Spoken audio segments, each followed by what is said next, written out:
Alright, I'm back. I decided to upload the first part of the video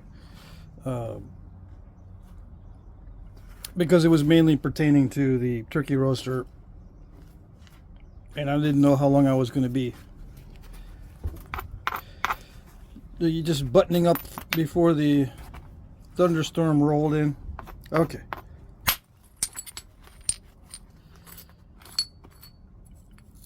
So this one is just going to be mainly spalling and stuff. Okay. And all of this is going into the heat treat.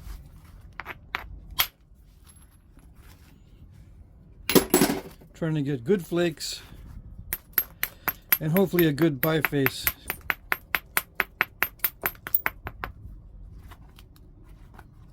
To go along with the flakes.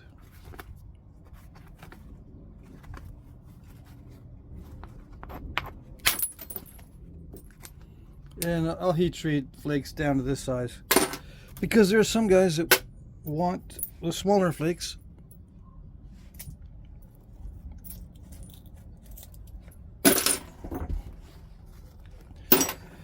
Okay, so this stuff does nap well, or fairly well, in a raw state, but it naps really well when heat treated. So whenever I can heat treat, I will do it.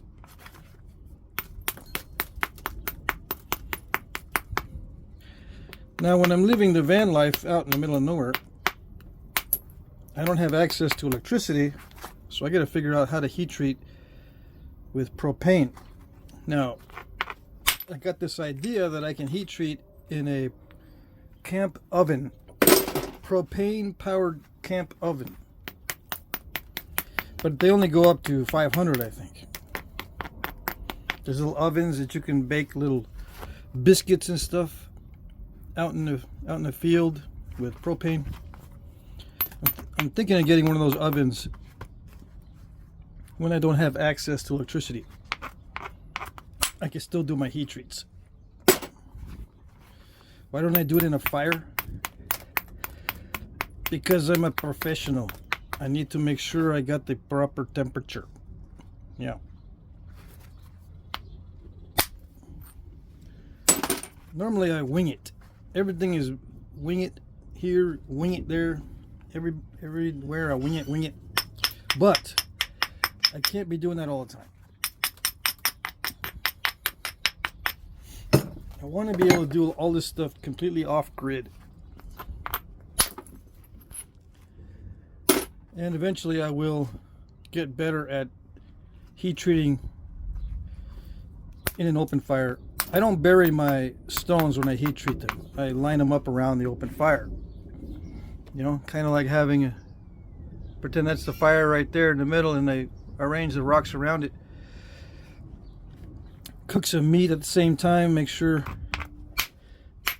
that if the meat is being cooked, that means the temperature is correct. You know, right around 350, 400, 450.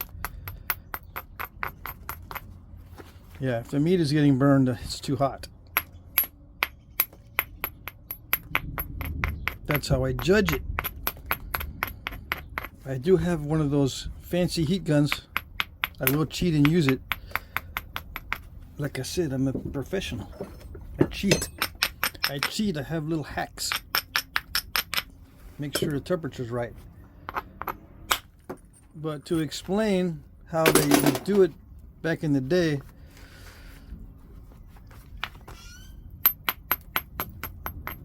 I need to make sure I know how to do it without the thermometers or the heat gun or whatever. Not heat gun. There's a thing that looks like a gun that can sense the heat with infrared light or whatever. Okay.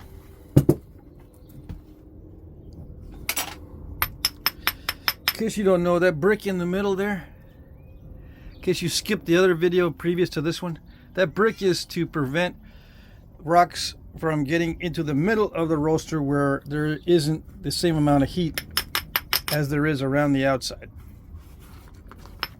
I've noticed that my middle rocks are not heating properly.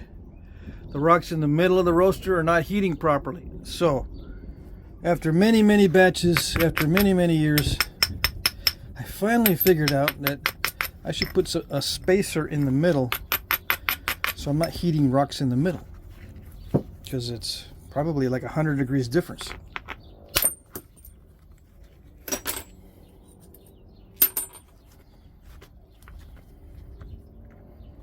Alright, I gotta be focused on this. I want to get some big flakes.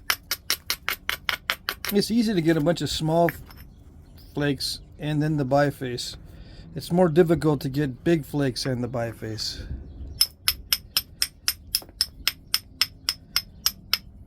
I usually do this off camera because it is so difficult. And yes, it is maximizing it. I don't worry too much about it when I'm on video, when I'm using stone that doesn't matter too much. But when I am using stone that matters, I usually do that off camera. This stone matters a lot, but I'm taking some chances. I'm going to take some chances, get it on video, just for you guys. Yeah, nice flake. Very nice. And you can see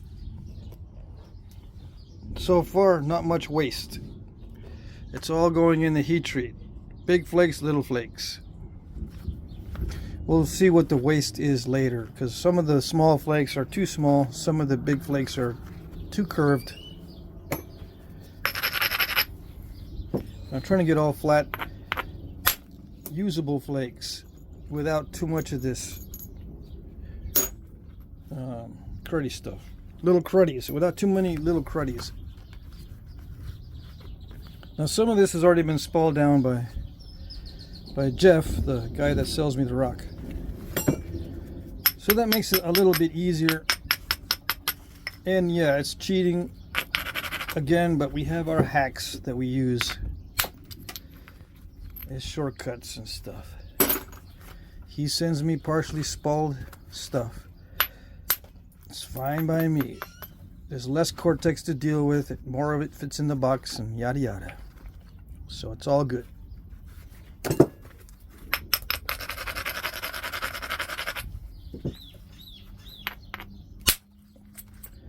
Ah yes, I like them. I like them flat and wide.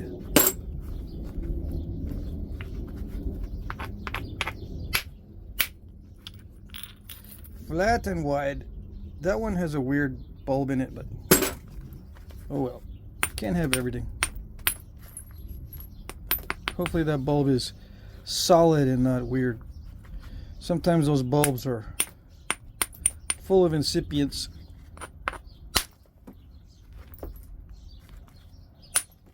Insidious incipients.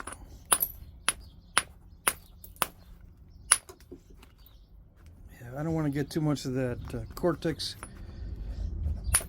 so I'm just going to chip it off with little flakes. Ooh, I can get this. I can put that in there. It's not too bad. A little bit thin to work with, but somebody might be able to use it.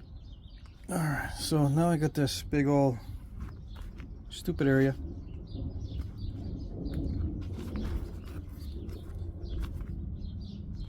I could throw it in like that actually, but I like to have it a little more refined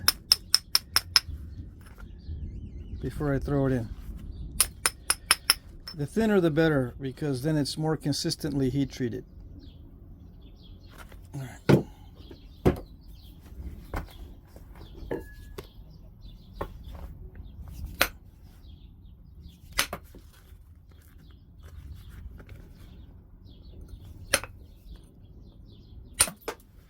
So yeah, I'm going to get a bunch of little cruddies by just chipping away at this slowly. But it's better than trying to whomp on it with the billet and then make a mistake. Yeah, so these are little cruddies.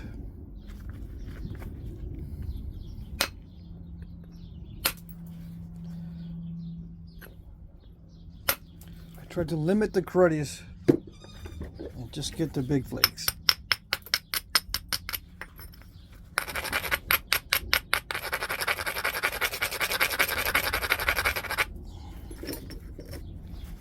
All right.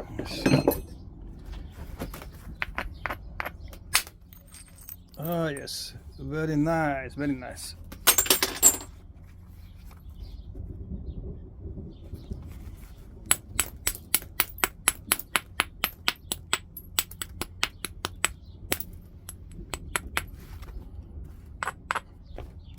Now, I was going to do some testing on nodules that I don't know what's going on with them, but I'm falling behind on my heat treat, so I said, no, I got to get my heat treat. I got to get my heat treat done before tomorrow. Or before Monday. So I can offer a box or two. That heat treat goes fast.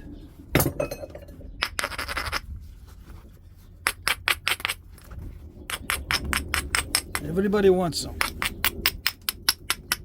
I want some too. As the song goes.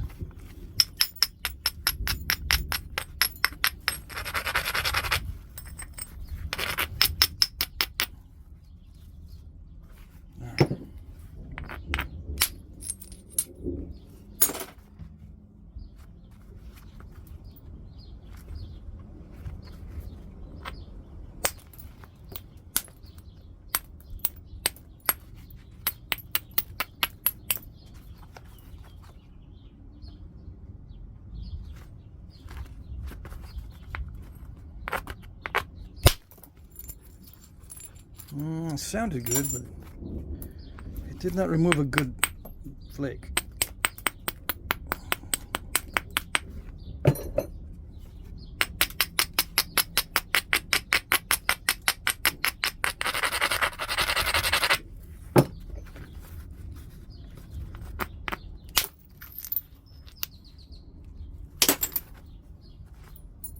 Yeah, they're kind of small, okay, so not going to be able to make hunting points out of a lot of those, but you can still make some little points, pendants and whatnot. And even earrings, yes. I have made a few earring sized arrowheads in my day. Just specifically for that purpose.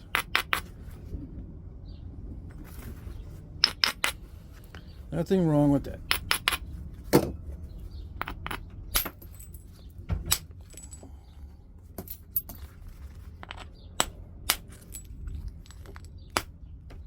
Yeah, it's getting to the stage where there's not much opportunity for big flakes. I just gotta whittle it down. Yeah. Oops. Not supposed to get steps or weird bulbs. See, it naps okay raw.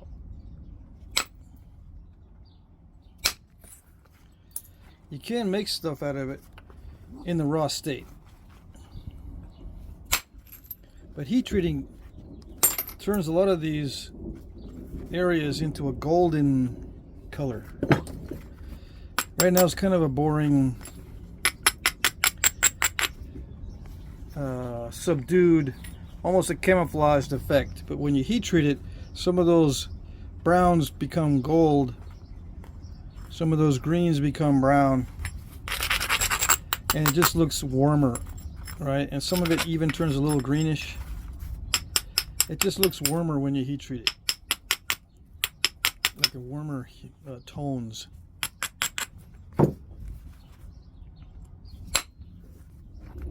And it's easier to work, especially for notching. And heat treat is sharp. It's not as durable as the raw stuff, but it is sharp.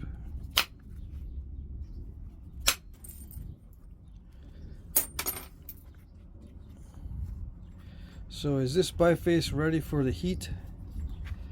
Yeah, I would heat that. I would heat it too, man. No, not that kind of heat.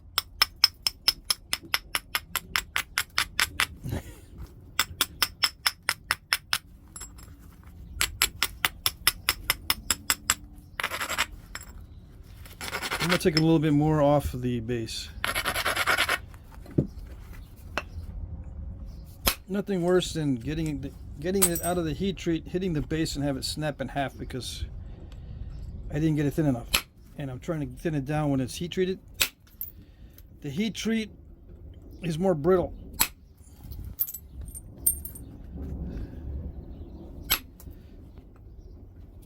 So anything that can help reduce the dangers of the brittleness is good. Now it's kind of wide also, but I always have my hopes up that I'll be able to someday make wide thin bifaces on a consistent basis, because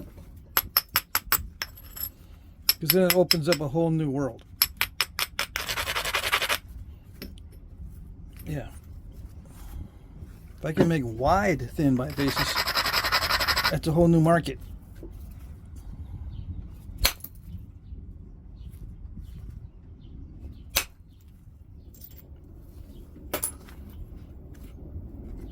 Yeah, I'm reaching the end of my knapping skill.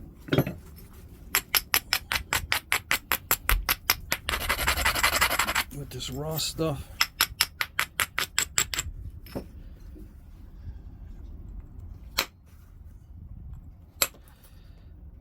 I can get it thin when it's raw, but I can't get it thin quickly.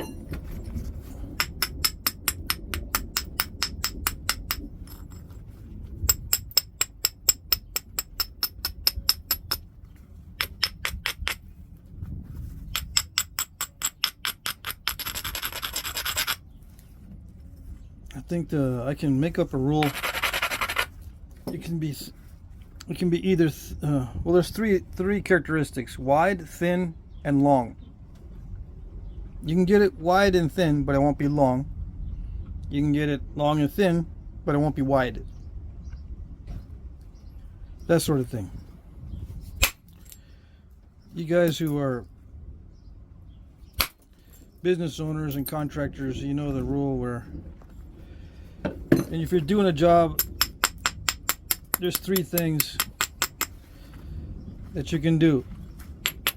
It can be fast, good, or cheap. And or cheap. 2 out of the 3. You can't get all 3. You can't get fast, good, and cheap. If it's fast and good, it won't be cheap.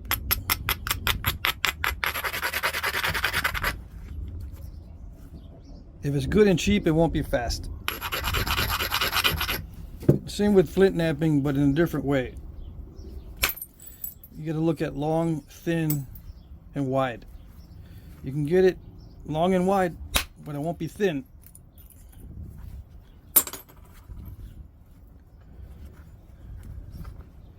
Now there are exceptions, and if you can make an exception and have all 3, it opens up a whole new market. But that's what everyone spends years and years trying to do. Get all 3. Same in business. Good, fast, and cheap. They spend their whole careers trying to achieve that. Very few are able to do it. That's why they say you can only have 2 out of 3.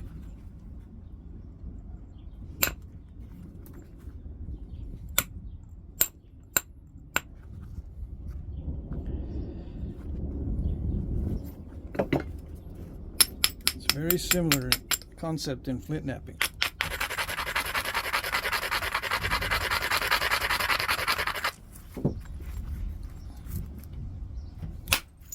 All right, there we go. So I can heat treat that. The lumps are easy to take out, comparatively speaking, when it's heated.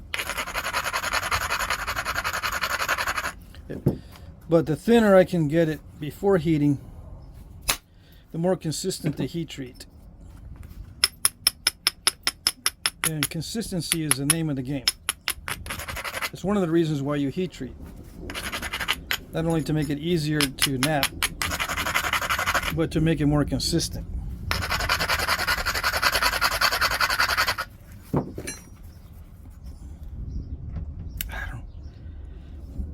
Dicey. Yeah. I'm trying to get rid of that dum-dum area. There it is. Alright, I can heat treat that. Alright, here we go. Next.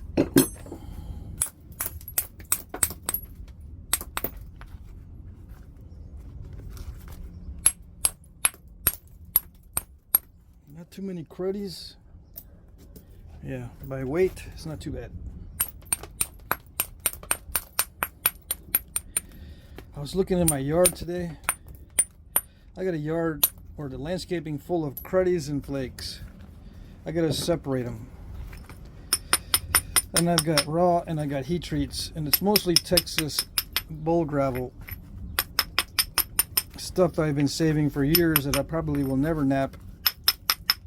I've got to sort through it and get the good stuff out and offer it to you guys. I'll never be able to nap it. Yeah, it's getting to the point where I thought I would already nap it all, but I have not. I haven't even gotten to 25% of it. Not even. After 10 years of saving it up, I haven't even gotten to 25% of it. Maybe 25%.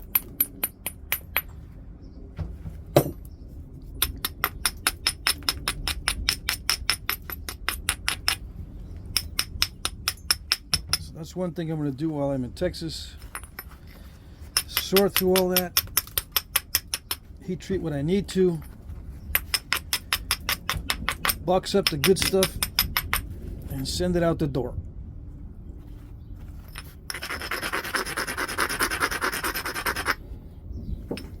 And I got to figure out if I'm going to offer any of the cruddy stuff.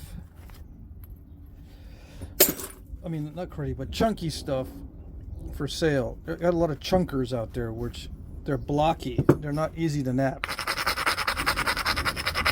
I guess I can pick out the good blocky stuff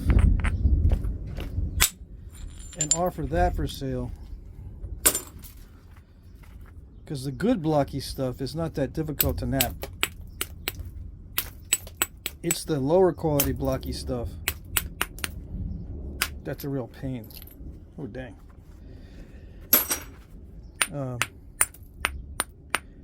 So we'll see. We will see how much good stuff I actually have in reasonable sizes. Anything less than hunting point size flakes, I'm not going to keep. I mean, I'm not going to sell. I might keep, but I won't sell. Unless I sell a big box of them or something. That's what I'm trying to get rid of. I don't want all that stuff in my yard. Too many little cruddy flakes.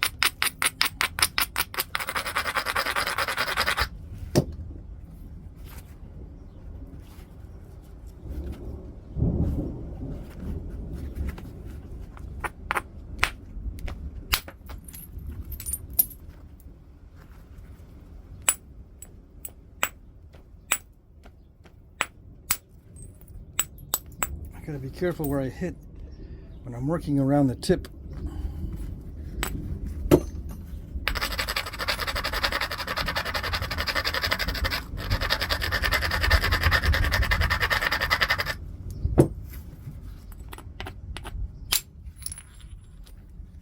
Yeah, water in there. It's vital to dry it out.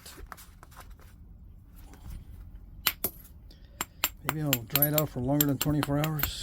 Yeah, I gotta hurry up then, or I'll be up late tomorrow night.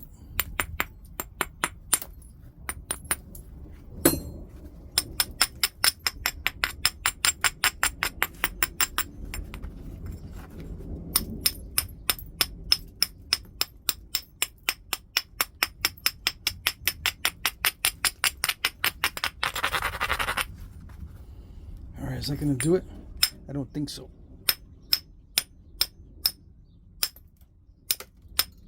I'm going to take a big flake into that area.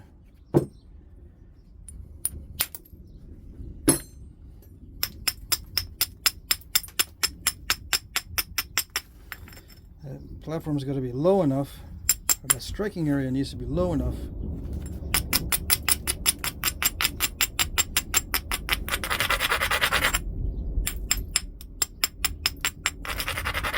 I like to think of the platform as something on the flake, and the striking area as something on the workpiece. Yeah, that broke up. That had some issues. Look at that. That's not a good sign. That's a natural crack. Even though it's nature, it's not good.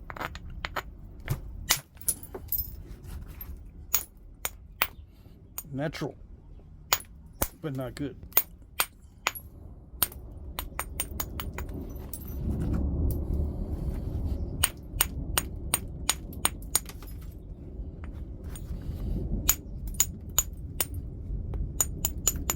Starting to get that strange thunderstorm smell rolling in.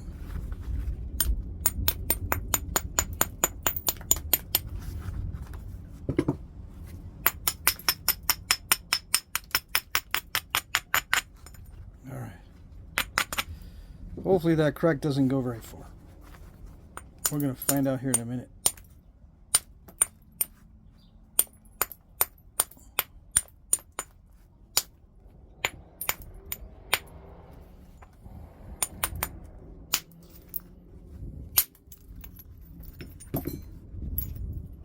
Oh, it does go all the way through.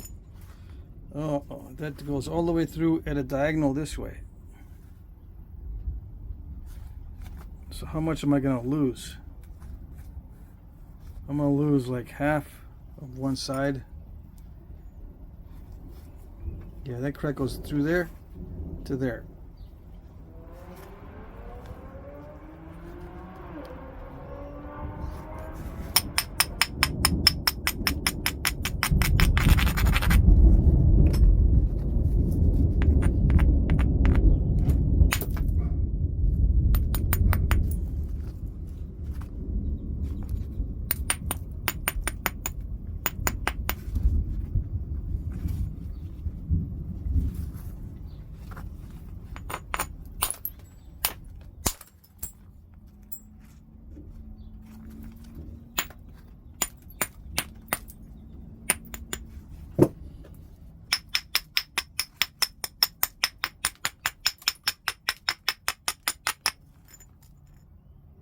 All right.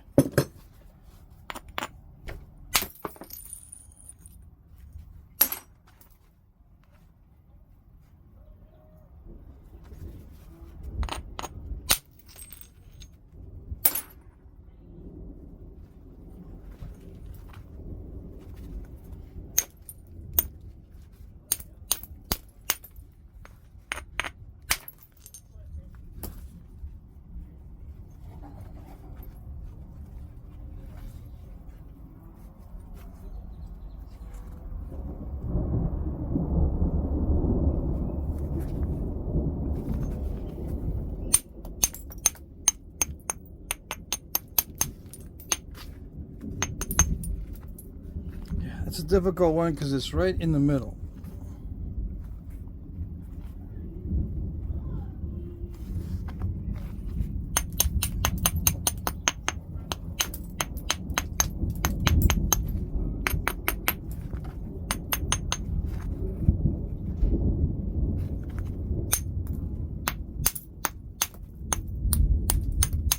And unfortunately, all these are going to be cruddy flakes on this side. Little cruddies. I could snap it in two on purpose. Snap it that way, following this crack.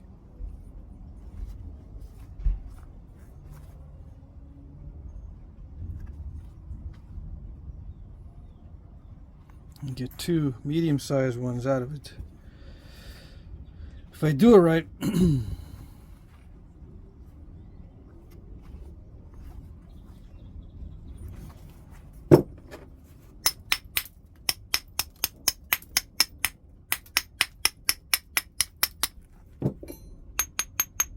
Still sounds pretty good. Sometimes it can be deceiving.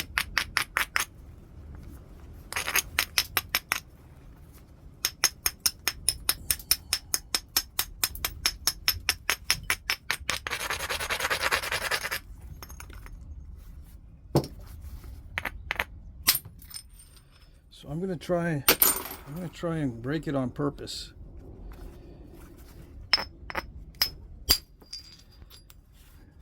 By whittling it down so that that crack will break it as I get thinner and thinner.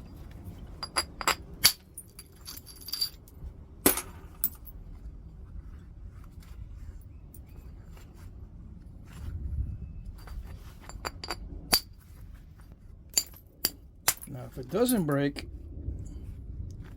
I will be very surprised.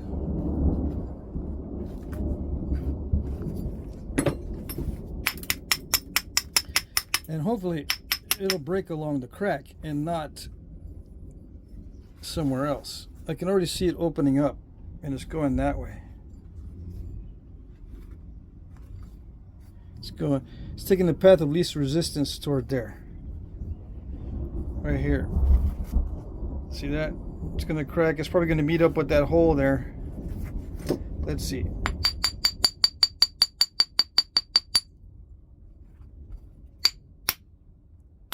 Yep.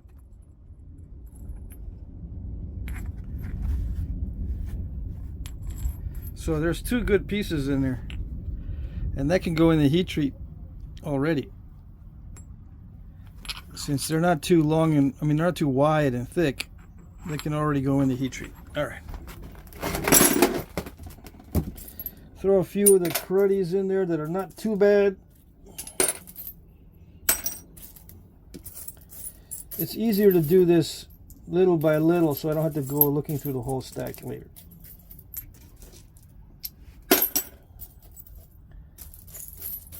Some of this will turn red if I'm lucky. I think we had a shut off there. The corners of the turkey roaster are hotter than the edges, so I'm not going to put the big stuff in the corners. That's why I mentioned that one. There was a shut off on the video because of the there was an alarm, like a Amber Alert. I mean, hopefully I was not recording with it, or sitting here not recording.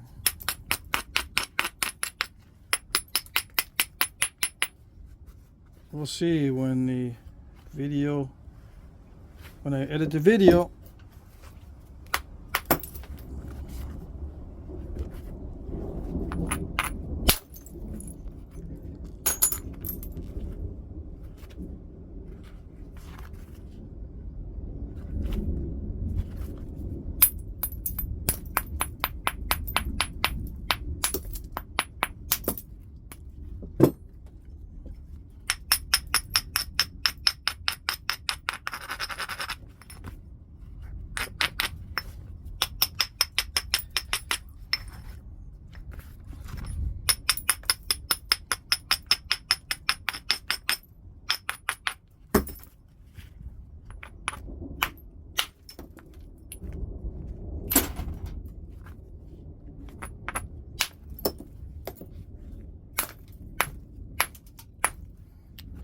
That's not good.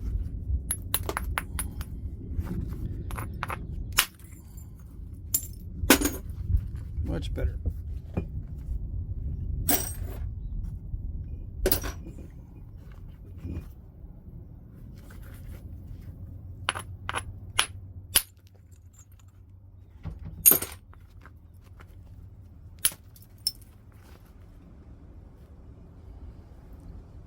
Very wonky.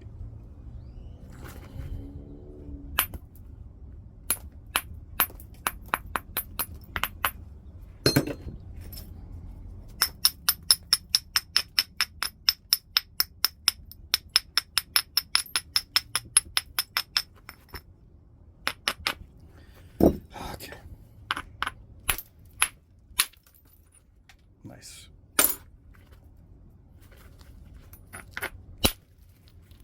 Nice.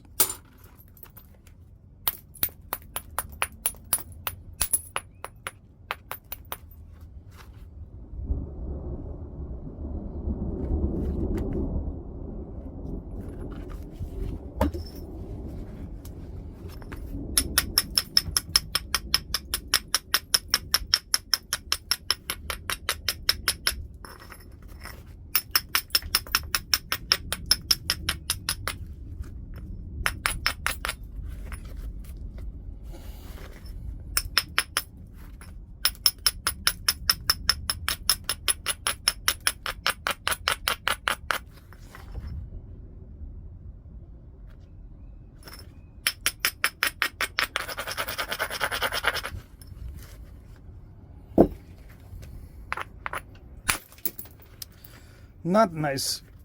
Dang it. If I'm gonna hit the tip, I gotta make sure it's worthwhile. That definitely was not worthwhile. It's supposed to take a big old flake off. It's not worth losing a little bit of a tip if that's what it's gonna do.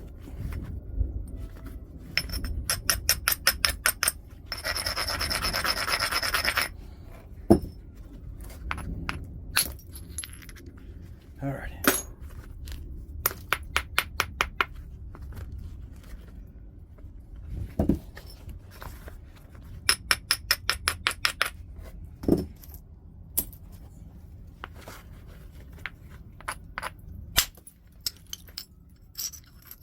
Nice.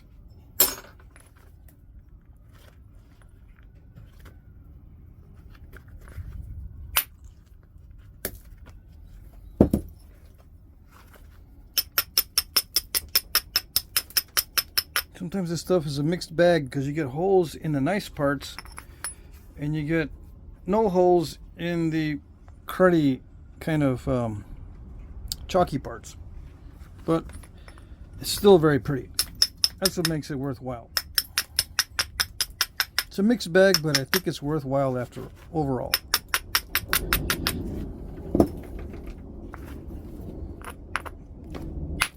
Oh, that's not good. I gotta be striking better than that. Especially on these good parts.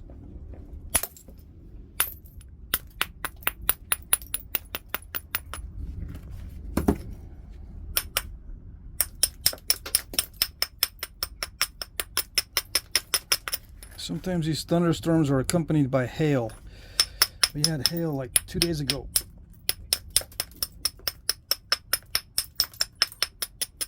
Luckily not big enough to do any damage, but you never know.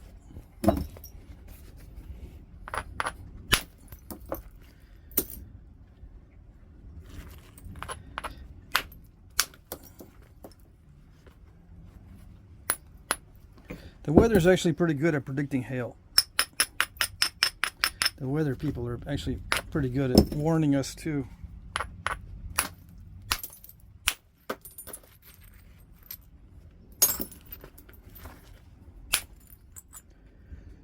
So far, no hail warnings.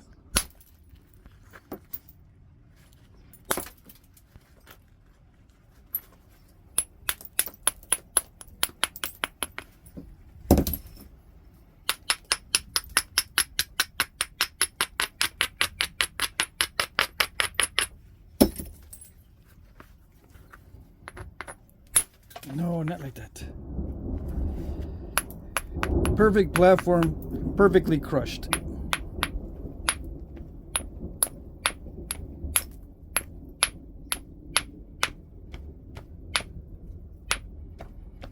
Come on. First you crush and now you don't do nothing.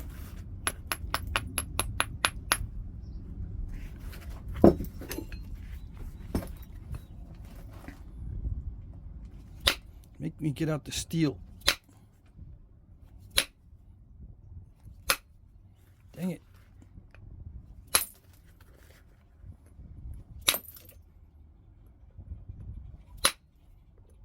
Make and get out the steel, and you make me crush it in areas I don't want to crush it. But I have to get the flake to come off.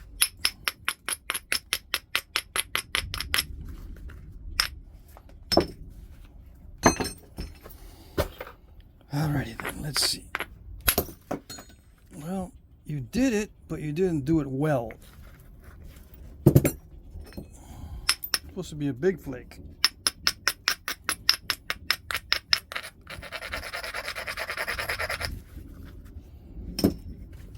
Maybe this will be a big flake. Look at that stone stuck in there.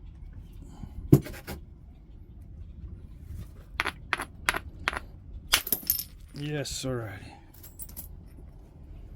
That's a relief.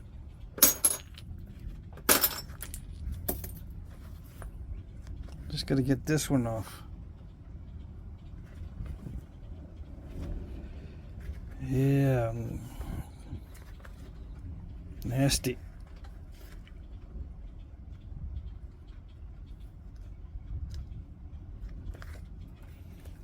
It's going to make me break out the steel. Yep, I got to get the steel out. Pick away at it.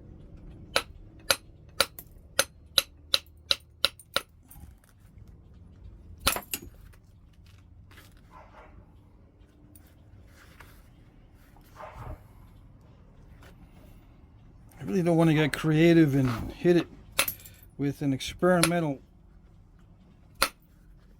billet strike.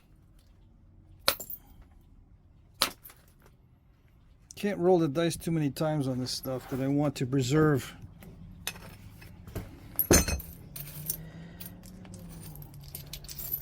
If I don't have to.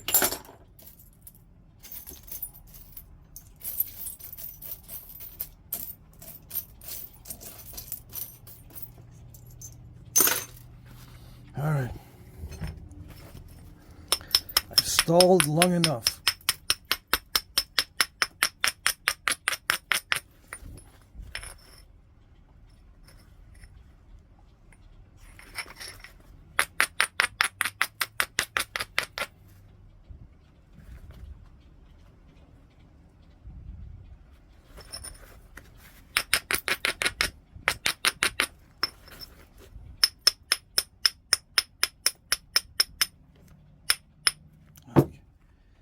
All right.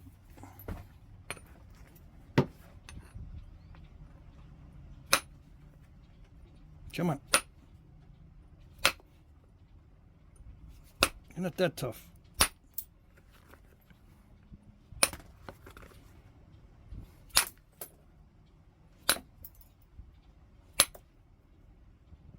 What I'm going to do is take a flake in the opposite direction before I take one in that direction. Theoretically, I should be able to.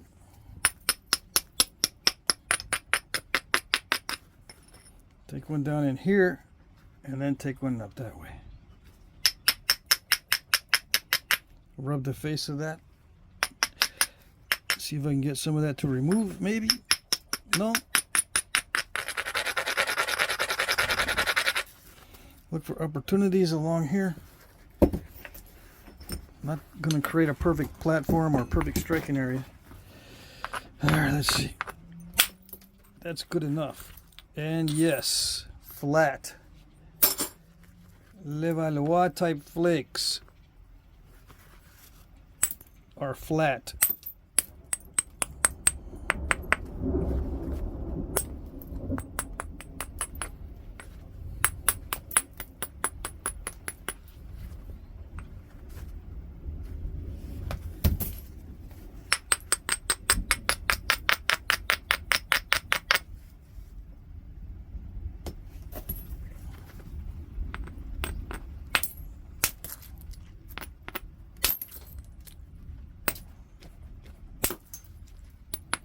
I still don't see a good opportunity to take a flake in that area, so I'm whittling down the edge.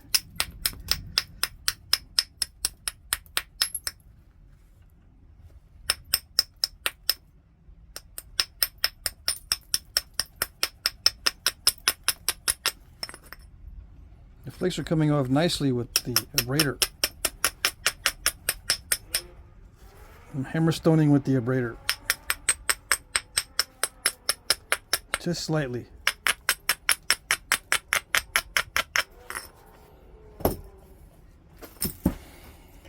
All right, here we go. Did it do it? It did it. And it's a flat flake.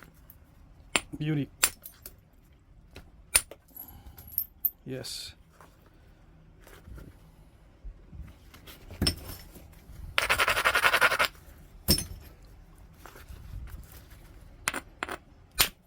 Did it do it again? Hopefully. These are all Levallois type flakes. See, flat, sharp all the way around. Those are the type that I want to keep or to generate. These are okay, but not that good.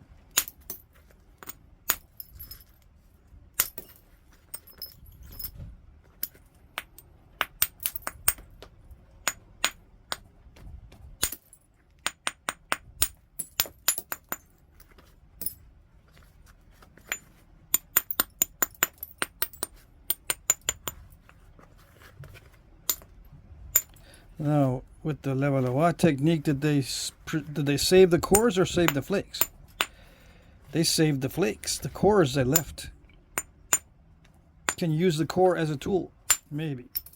But I don't think they were used very often as tools themselves. They were after the flat flakes, in my opinion. Although my opinion might change over time, or it might have changed over time. I may have thought the opposite at one point, but it appears that the flakes were more useful than the cores. I'm not sure if my opinion has changed on that or not.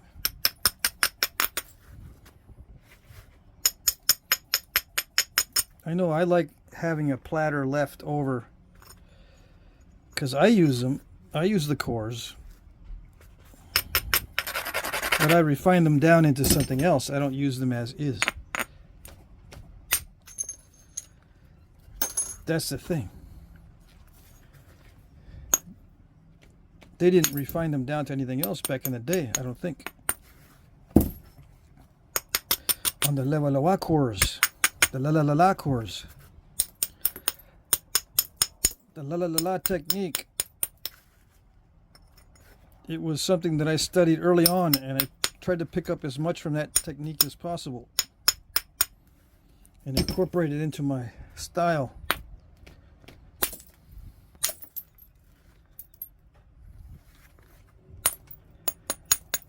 Because of the flat flakes.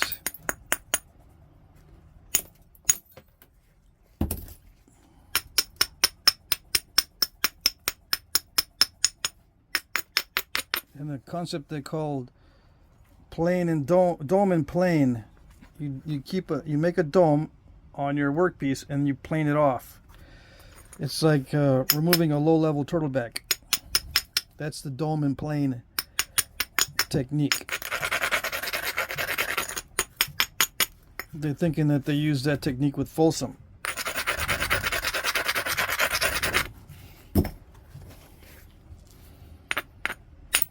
Some people think that. It makes sense.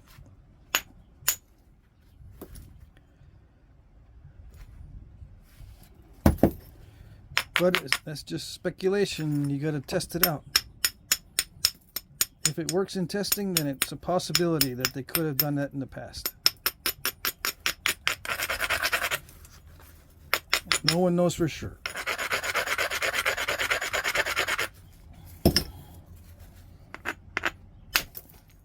Oh, that didn't go well.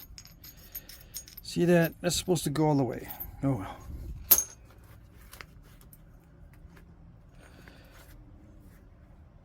Can't have everything.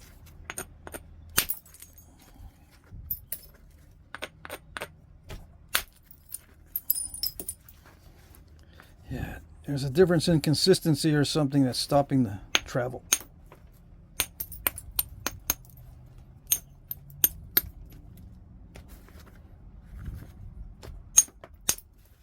This one looks solid all the way through.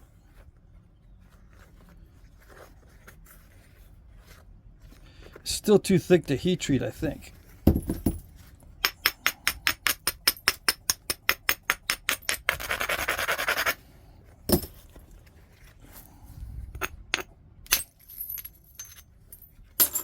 That made it a little bit better.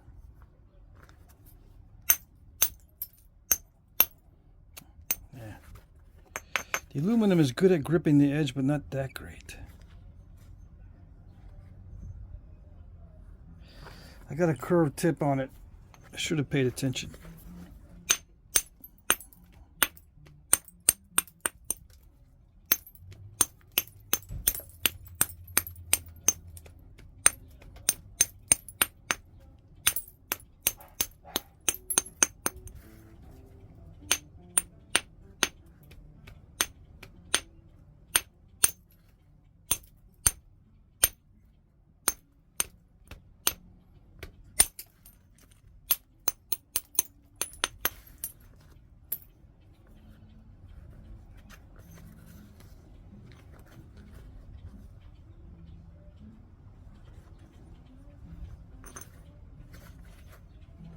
I'm going to try to nap through the areas that are good for napping and then wait until after the heat treat to nap the other areas.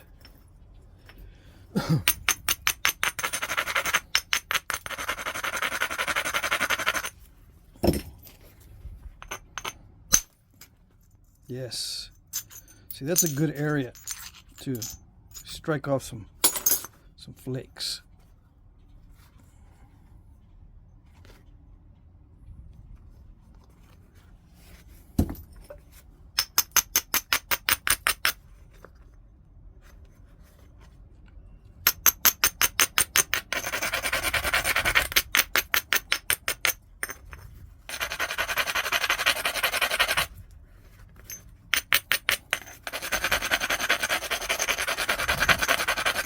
It's time for some percussion. Indirect percussion. I've been doing percussion, I mean indirect. Time for some indirect percussion.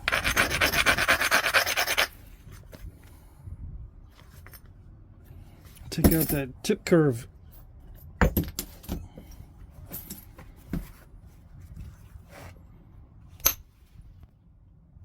Come on.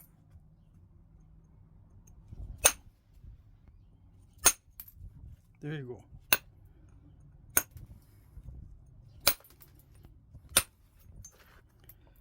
Starting to come out. No, not like that. Yeah, it's dangerous when there's a crack in it. That's better. Ouch. It's tough stuff. Yeah.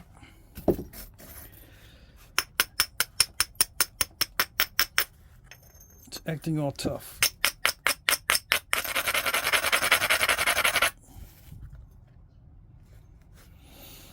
I don't know. Should I attack the turtleback? I kind of need to.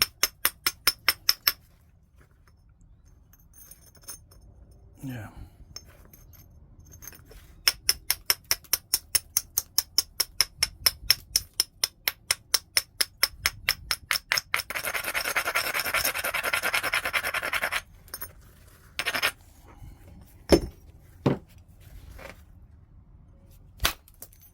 Yes, very nice. All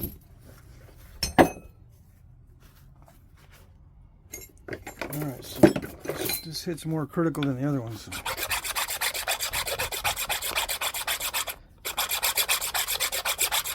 I know I'm supposed to do this on the abrading stone because it ruins the file if I have impregnated rocks in there. See, someone asked me the shape of the tip. It's slightly domed. See that? The dome top is about 1/16 of an inch higher than the edge. And it normally and naturally wears that way. As I'm striking and turning, striking, turning, just without even thinking about it, it wears from the middle outward and it leaves a dome in the middle, slight dome. So when you're preparing it brand new, put in that dome, that very slight dome. It's not perfectly flat. Although I call it flat, it's not perfectly flat, just like everything else in nature. It's not perfectly straight or perfectly round. This is not perfectly flat.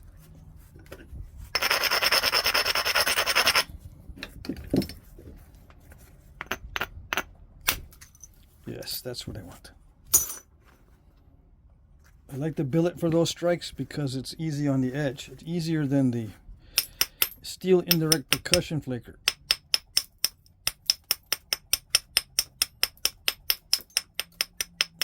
I don't have to worry about incipients too much.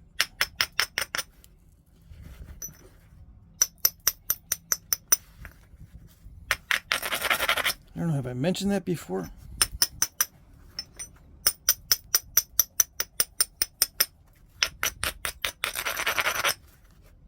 I usually do the billet for big flakes, really big flakes, but it also is easier on the edge in many cases. Not all cases, there's always exceptions.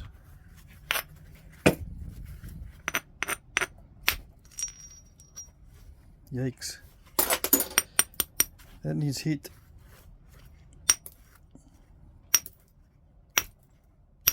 Maybe heat won't fix it. That's a possibility too.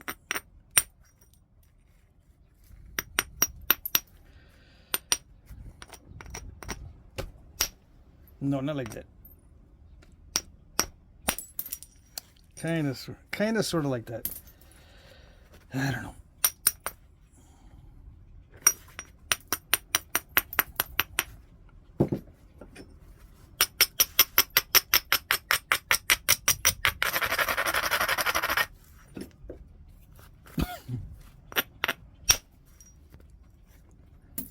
Kind of, sort of like that.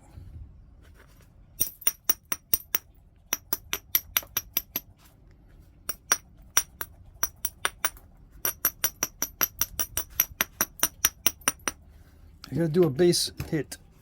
And it's not like baseball where a base hit is a good thing. A base hit is risky in Flintknapping. But that's the only way I can reach that easily. I don't always take the easy one first, but the easy strike first. But in this case, that didn't do it. That went up over it, but I didn't do it. I could tell as soon as I hit it.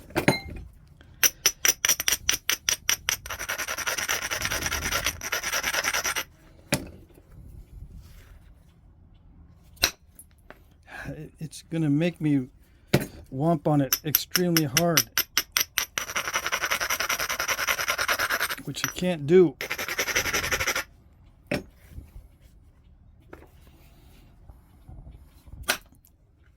can't do it without snapping the whole thing.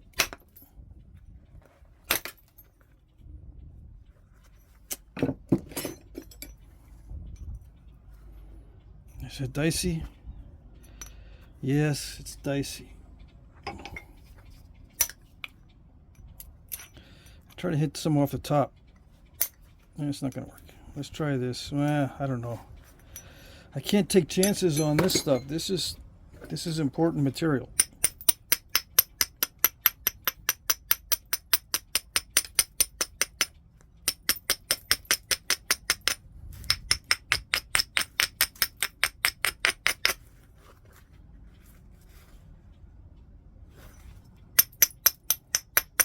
Would it be easier to get rid of this with the heat treat?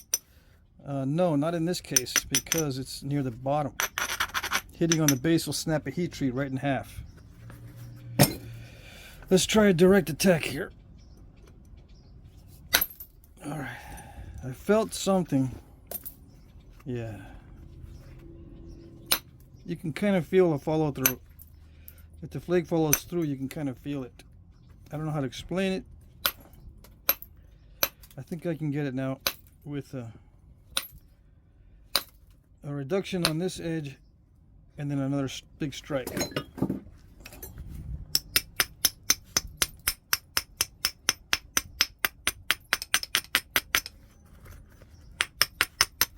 I'm going to lose a lot of that crud anyway. I don't want it in there.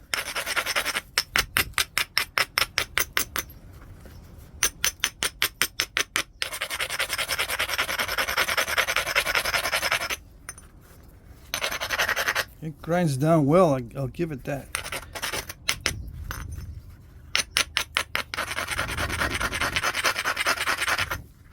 Yeah, it grinds down easily.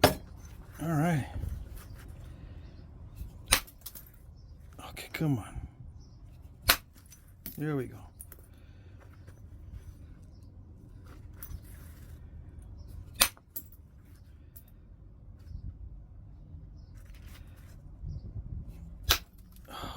It might do it. Nope. Sometimes you can nap right through the crud, but in this case, it didn't want to cooperate. Oh, it almost did. It almost got it from the other side.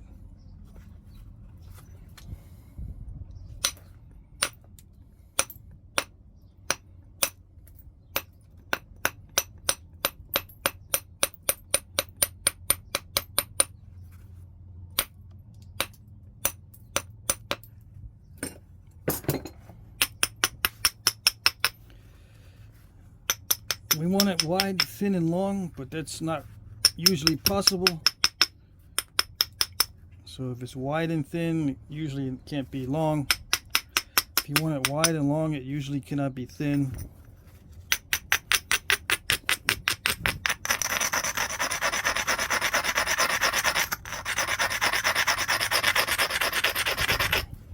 Long, long and thin usually cannot be wide.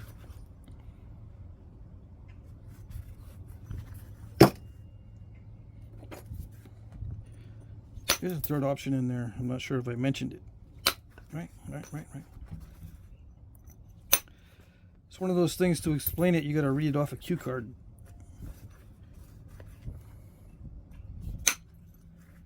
You can write it out much better than you can say it, or much easier. Come on, you're not that tough.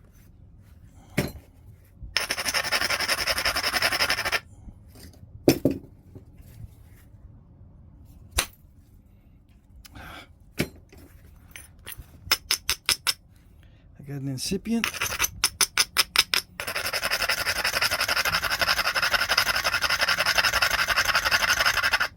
I'll grind the heck out of you.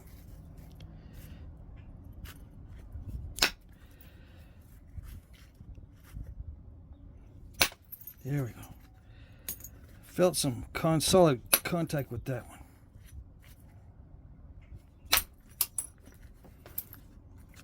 There's got to be solid contact. If there's any crunchiness, you lose energy. Nice.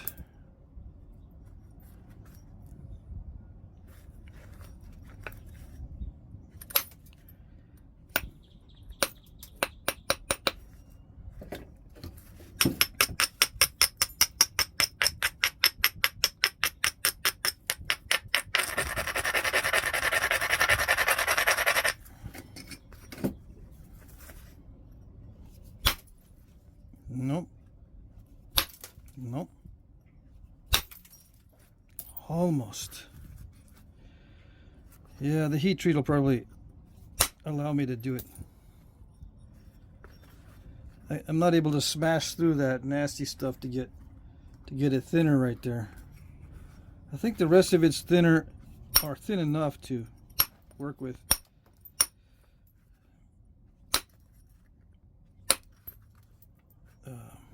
Thin enough to heat treat, and then once I get it heat treated, I don't need to remove big flakes that require the risk of snapping it in half.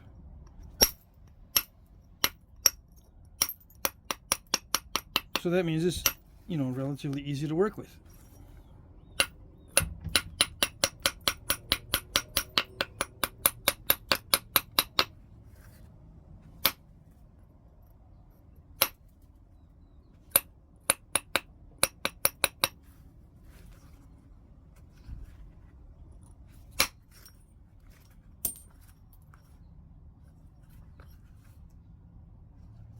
Yes. Is it good? It still looks thick to me. Maybe it's good that it's thick in the middle. Yeah, okay. Yeah, I think it'll heat treat. I do need to take out that lump. There's just too much of a chance that it won't come out in the heat treat. After it's heat treated, it won't come out if I smack it. The whole piece is stronger right now when it's raw. I can hit it pretty hard and not worry too much. So that's what I'm going to do. Even though it's heat treated and you need to hit it less hard, sometimes it's finicky. You don't want to take any chances. Especially if that area doesn't improve with heat. And if it doesn't improve with heat, you've got to hit it really hard. And that's a no-no with the heat treat. You cannot hit heat treat really, really hard.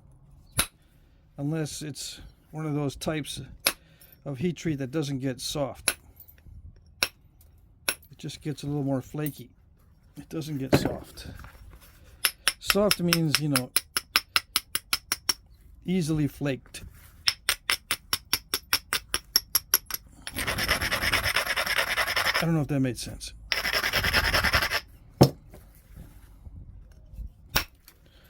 Okay, come on. So that's a little bit better. A little bit better.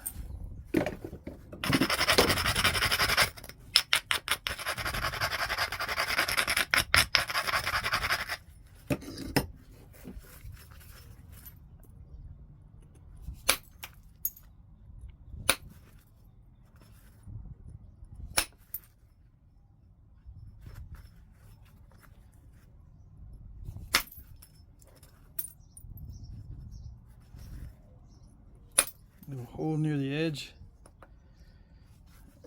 Unfortunate, but oh well.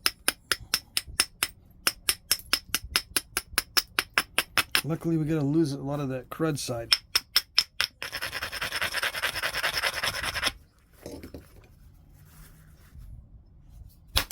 Oh, come on. That's the best I can do. Is that the best I can do? It appears to be the best I can do.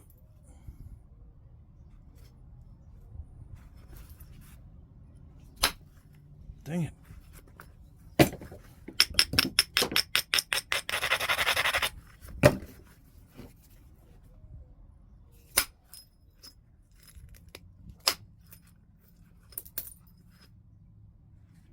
All right. So yeah, I'm going to stop the video there and upload it. You know, put all these pieces together. Hopefully there's not too many pieces in the video. Hopefully I recorded everything. If not, I'll just announce it as a weird video. How's that?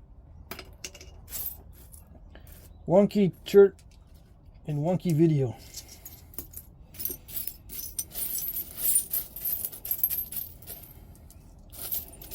And these are all junkers down there. But there's not that many compared to how much I've got in there in the turkey roaster. There's more mass in the turkey roaster than down here. Yeah. All right. That's it.